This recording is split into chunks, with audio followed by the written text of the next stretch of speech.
Bonsoir à tous et merci d'être avec nous au sommaire de cette édition d'information.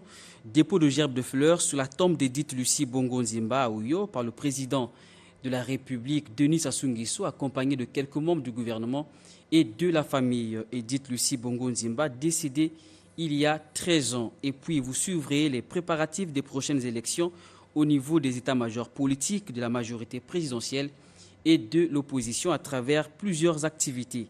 C'est tout pour les titres, les détails à présent. 14 mars 2009, 14 mars 2022, cela fait 13 ans depuis qu'Edith Lucie Bongo Nzimba n'est plus de ce monde.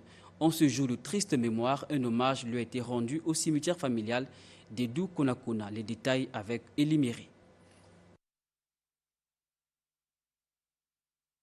Ce lundi 14 mars 2022, au cimetière familial d'Edou, la couleur noire est dominante. Symbole du deuil et du recueillement à l'occasion des 13 ans de la disparition d'Edith Lucie Bongo Nzimba. 11 heures, le président de la République arrive sur les lieux de la cérémonie. Denis Sassou Nguesso dépose une gerbe de fleurs, ensuite se recueille devant la tombe de l'illustre disparu.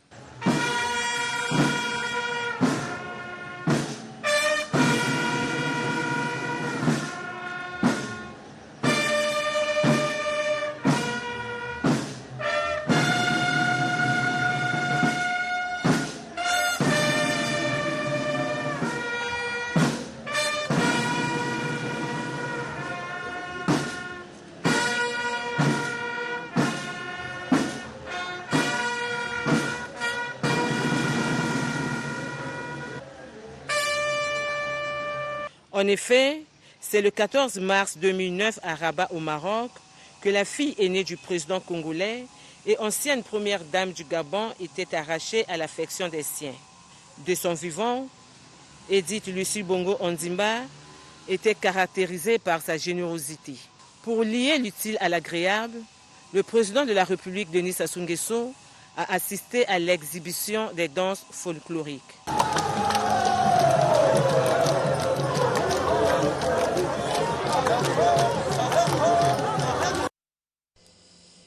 Triste nouvelle, le Premier ministre chef du gouvernement a la profonde douleur d'annoncer au peuple congolais le décès de M. Martin Parfait Aimé Koussoumavungu, ancien membre du gouvernement, secrétaire permanent du comité interministériel de l'action de l'État en mer et dans les eaux continentales, survenu ce 14 mars 2022 à l'hôpital Cochin de Paris en France. Le programme du rapatriement de sa dépouille sera communiqué ultérieurement. Le gouvernement s'incline devant la mémoire de l'illustre disparu et adresse ses condoléances à sa famille politique qui perd un militant dévoué et à sa famille biologique qui perd un être cher. En séjour de travail à Ouyo, dans le département de la Cuvette, le Premier ministre chef du gouvernement Anatole Koliné Makosso a visité l'hôtel des impôts de cette localité dont les travaux de construction sont à terme. À ses côtés, le ministre délégué au budget, Ludovic Ngate Eliméré, une fois de plus. Débutés il y a quelques mois, les travaux de construction de l'hôtel des impôts de la ville d'Ouyo sont pratiquement achevés. C'est un engagement du gouvernement de doter les services des régies financières, notamment ceux des impôts, d'un cadre de travail adéquat.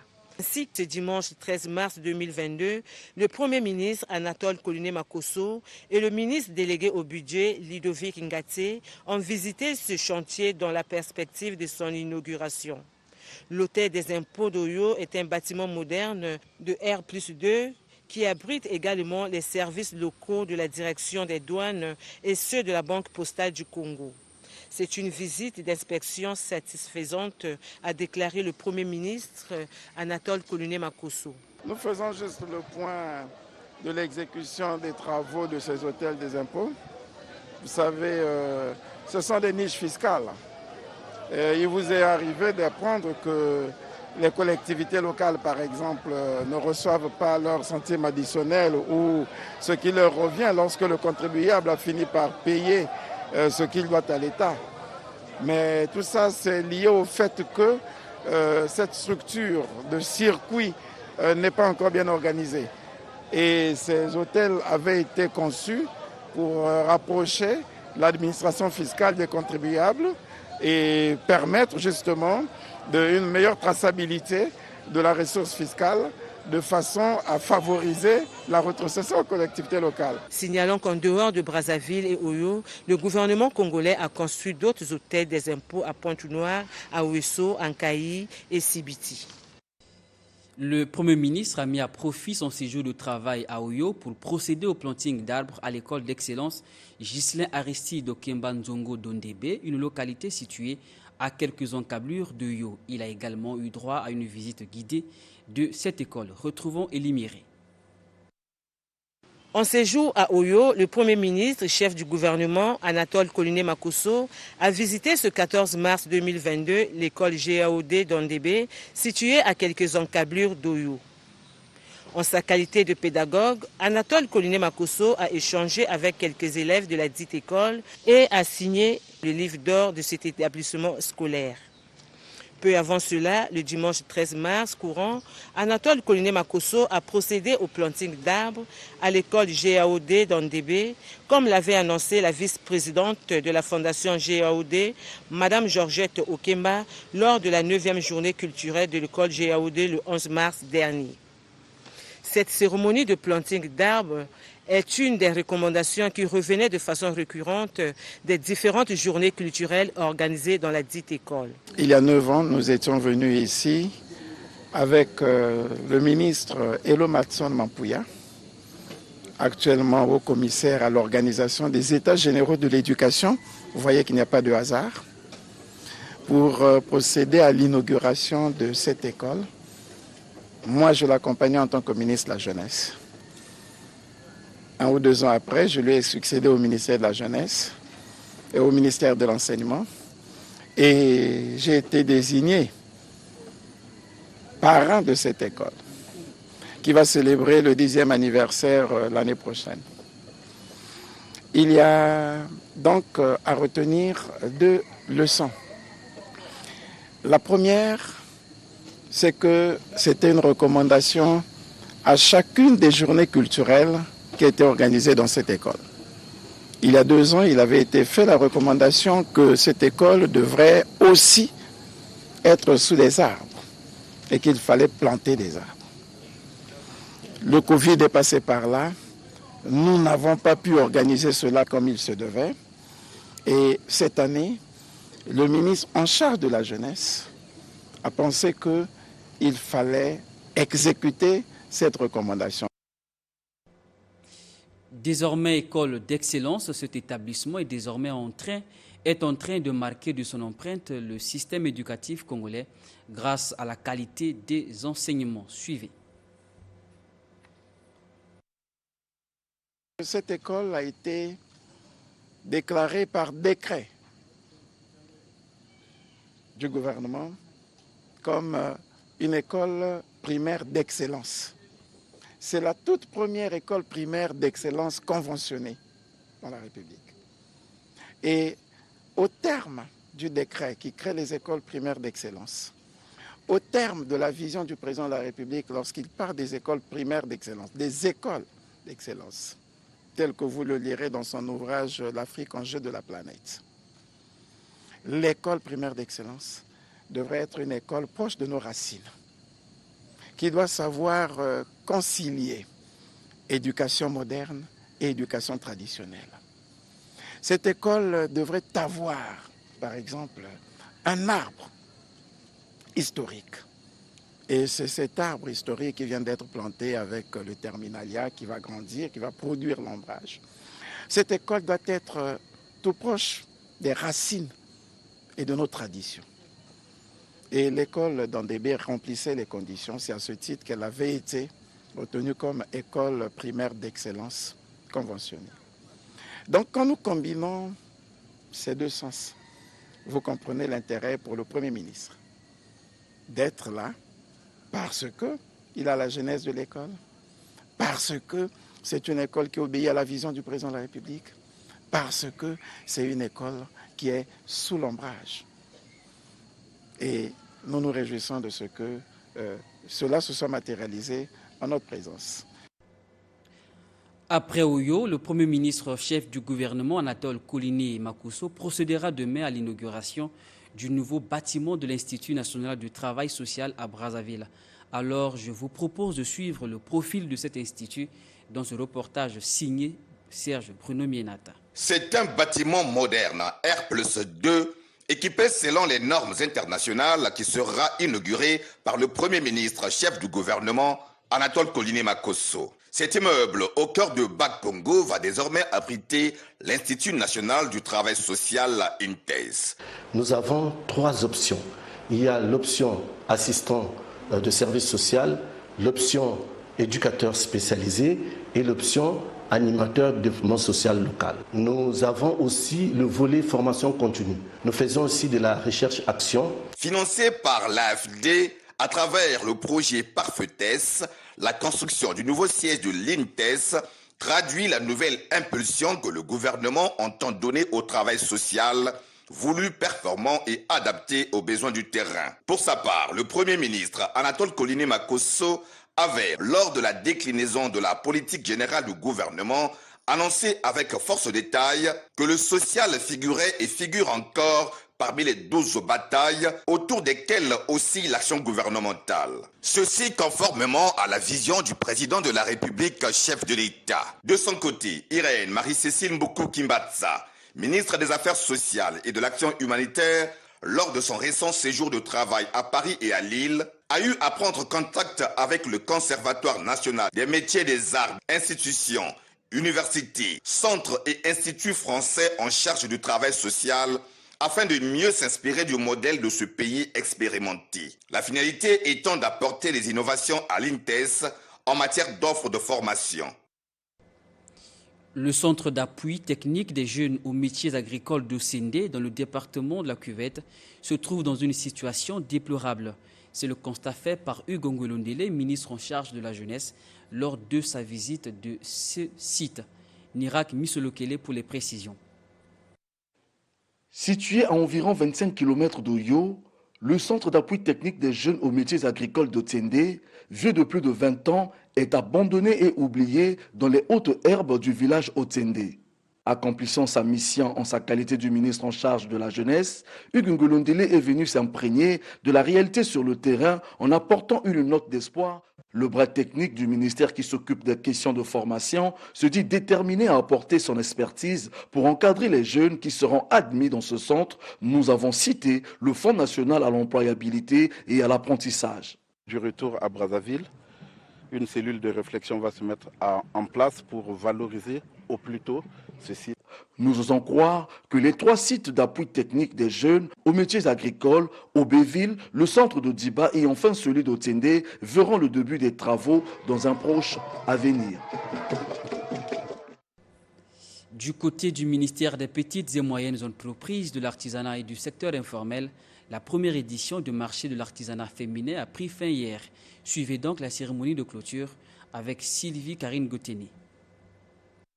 Près de 30 femmes artisanes ont participé à cette première édition du marché de l'artisanat féminin, initié par la ministre des PME, de l'artisanat et du secteur informel, Jacqueline Lydia Mikolo, dans le but de mettre en exergue et faire découvrir les talents, le savoir-faire et la dextérité des femmes artisanes congolaises, souvent méconnues par le grand public. Pendant 5 jours, les femmes artisanes ont proposé divers produits fabriqués au Congo. Cette édition a été un grand succès et elle est à pérenniser. Ce marché est à institutionnaliser, a dit le directeur de cabinet de la ministre des PME, qui a félicité les femmes artisanes pour leur esprit d'innovation et les rassure de l'accompagnement du ministère. Nous sommes à vos côtés, tout comme vous êtes avec nous.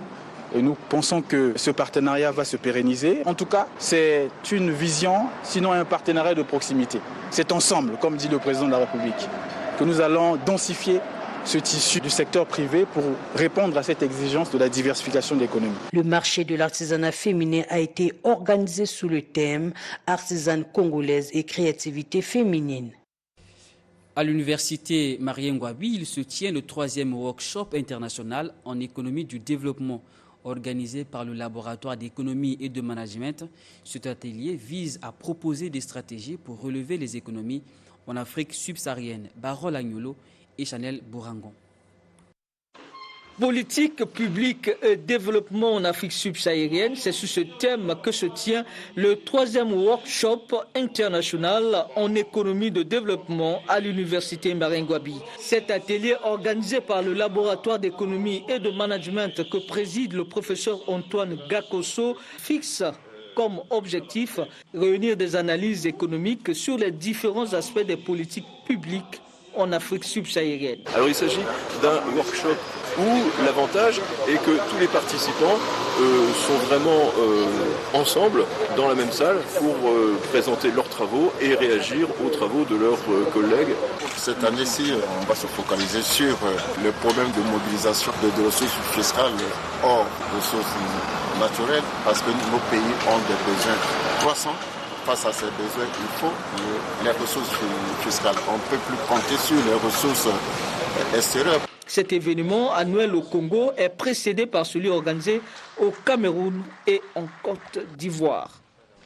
Restons à l'université Marien Ngouabi et parlons cette fois-ci de la soutenance du mémoire de fin de cycle par Amour Fleury Okemba Itoa pour l'obtention du diplôme supérieur de l'école normale d'administration et de magistrature. Les détails avec Nelson Zao. Les enjeux de la répression des crimes internationaux en Afrique, tel est le thème de mémoire présenté et soutenu publiquement par Amour Fleury Okemba Itoa devant un jury présidé par Charles-Émile Apès, une sommité de la justice congolaise. Pour l'impétron, les États africains doivent recouvrer leur souveraineté judiciaire. Le continent africain s'était doté d'un protocole, lequel protocole consacre la création d'une section de droit international pénal au sein de la Cour africaine de justice des droits de l'homme et des peuples. Et donc nos souhaits ici, c'est que ce texte puisse entrer en vigueur pour permettre à ce que l'Afrique soit dotée d'une institution propre avec la compétence de réprimer les crimes internationaux. En sa qualité de directrice de mémoire de l'impétron, Stella Michel Yoka se félicite du travail abattu et demeure prête à faire feu de tout bois pour aider les pépites du droit congolais en formation de briller, ce en fonction de sa disponibilité. Je fais partie de ceux qui pensent que le continent africain reste et demeure cet îlot qui regorge des ressources humaines de la race de M. Okemba Amour Itoa. Il a manifesté son idéal de se lancer dans ce vaste projet qui a déjà été amorcé de construction, déconstruction et reconstruction de l'Afrique. C'est avec une note de 18 sur 20 que l'impétron a décroché son diplôme supérieur de l'École nationale d'administration et de magistrature. Toujours en économie, les jeunes filles sont invitées à s'engager dans les filières scientifiques. C'est un appel de la Fondation congolaise pour la recherche médicale qui a eu une conférence débat avec les élèves du groupe scolaire Aliou Fatima. Les précisions avec Dorcas Miantama.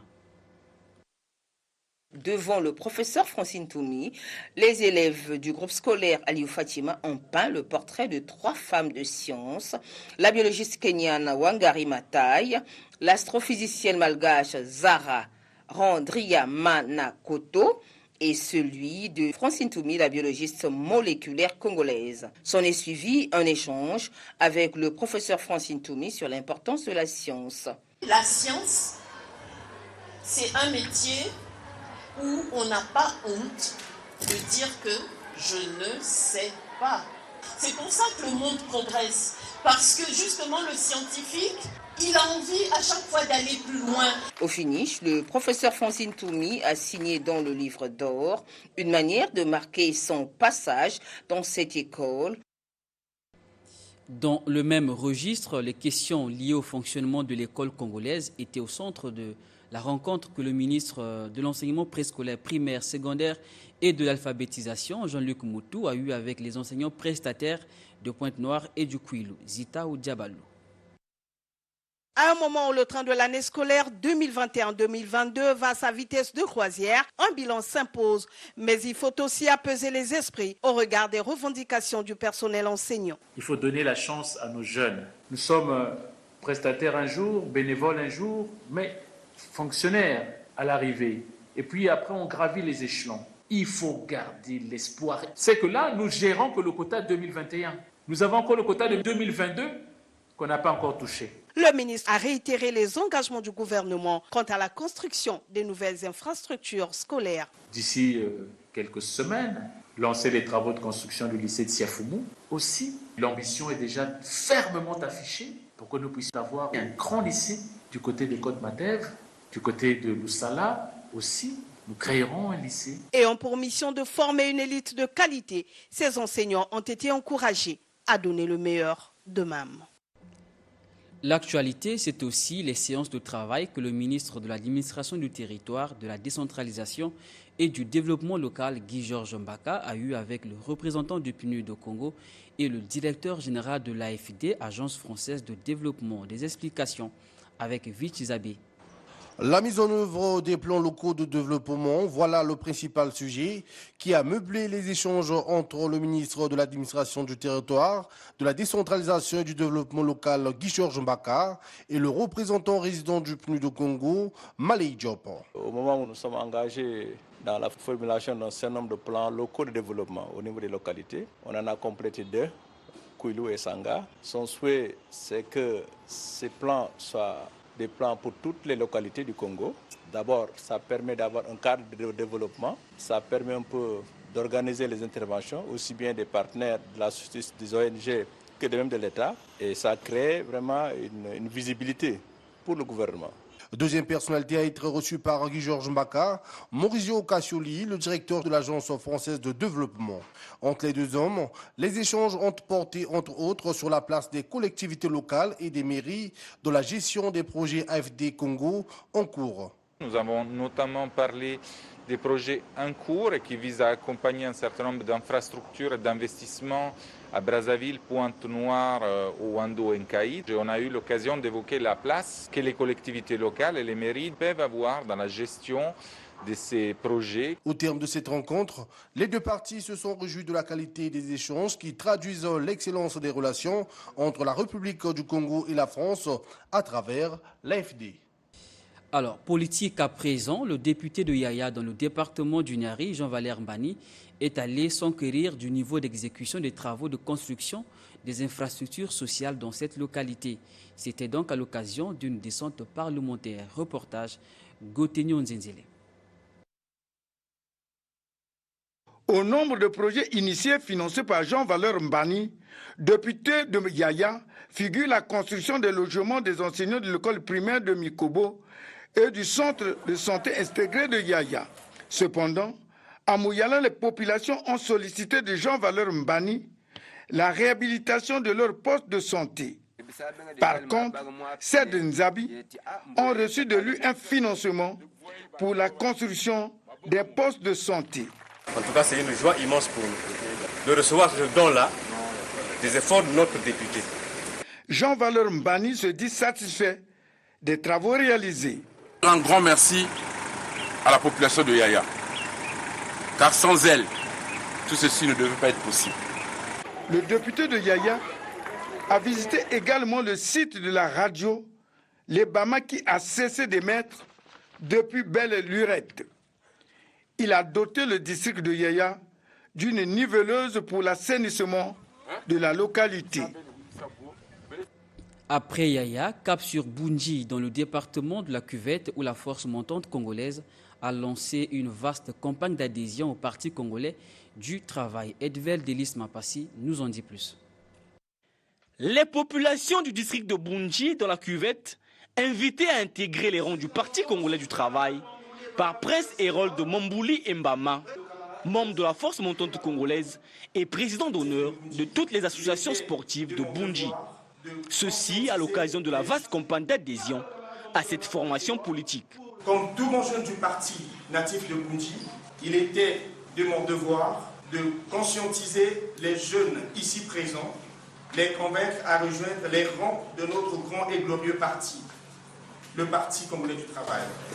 À l'occasion de cette campagne, Harold Mombouli Mbama a doté sa famille politique d'un important lot d'outils de propagande et de matériel informatique. Ce dont vient à point nommé, et ça pourra nous servir pour le bon fonctionnement du parti. Et surtout que nous sommes déjà à l'orée des échéances électorales pour les locales et les législatives de 2022. Ce programme d'adhésion s'inscrit dans la volonté des dirigeants du comité PCT Bundji d'élargir la base du parti pour mieux affronter les futures échéances électorales. L'UPADES, Union panafricaine pour la démocratie sociale, vient d'adopter le rapport de sa commission nationale de contrôle et d'évaluation. C'était à l'issue de la 4e session ordinaire de son conseil national. Lorlaine Kaba pour des précisions. Au terme de 2 jours de travaux, le Conseil national de l'UPADES, l'Union panafricaine pour la démocratie sociale, a sélectionné provisoirement les candidats pressentis aux législatives et locales avant leur investiture prochaine. Celui-ci a également adopté le budget de ce parti exercice 2022 et a levé la sanction infligée à Honoré Saï. Le premier secrétaire de l'UPADES, Pascal Tchatchima Biala, appelle à l'unité les membres de cette formation politique afin de remporter des victoires aux prochaines échéances électorales. Je vous prie de resserrer les rangs, tels de bons soldats. Un seul morceau de bois ne donne de la fumée et non du feu, dit le dicton. Soyons ce fagot de bois qui produira ces flammes de feu et réchauffera nos structures de base, de plus désertés par nos militants. Les travaux de cette 4e session ordinaire de l'UPADES se sont déroulés dans un climat serein.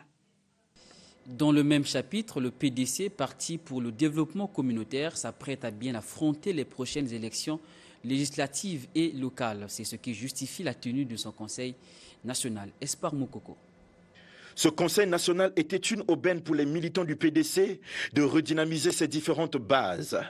Pour le premier jour, un accent a été mis sur le bilan d'activité du parti, histoire de se projeter vers les législatives et locales à venir. Le Parti pour le développement communautaire est engagé pour les échéances à venir.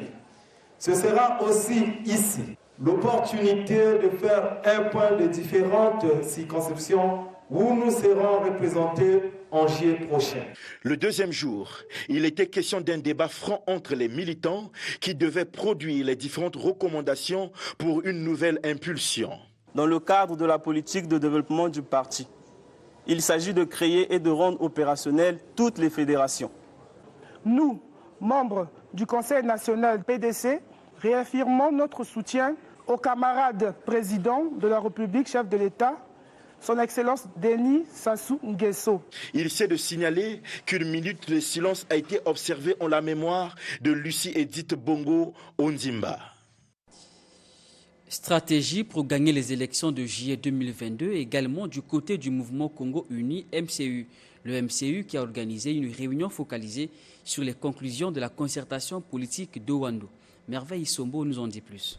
De la concertation politique d'Owando faite par le président du mouvement Congo Uni, les membres du bureau exécutif national de ce parti se sont réjouis de cette initiative prise par le gouvernement avant de féliciter les participants pour la qualité des échanges. Le bureau lance un vibrant appel au gouvernement de tout mettre en œuvre pour la mise en application de toutes les recommandations issues de la dite concertation.